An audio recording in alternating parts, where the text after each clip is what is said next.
தமிழ்நாட்டில் ஒரு பகுதியில் காற்று தர குறியீடு 300ஐ தாண்டி பதிவாகியுள்ளது. எவ்வளவு கவலைக்குரிய விஷயம் இது. சமீபத்திய பத்திரிகை செய்திகளின்படி தமிழ்நாட்டில் 3 இடங்களில் காற்று மாசு அதிகரித்திருப்பதாக செய்தி.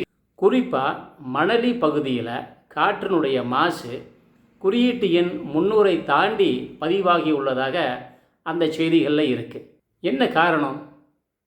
மணலி பகுதியில் இருக்கக்கூடிய அதிகமான தொழிற்சாலைகளிலிருந்து வெளிவரக்கூடிய புகை, ஆயிரக்கணக்கான வாகனங்கள்லேருந்து வரக்கூடிய புகை, கட்டுமான பணிகளினால் ஏற்படக்கூடிய மாசு, குழந்தைகள், பெரியவர்கள், பெண்கள் என்று பலகீனமானவர்களுக்கு சுவாச பிரச்சனை ஏற்படலாம்.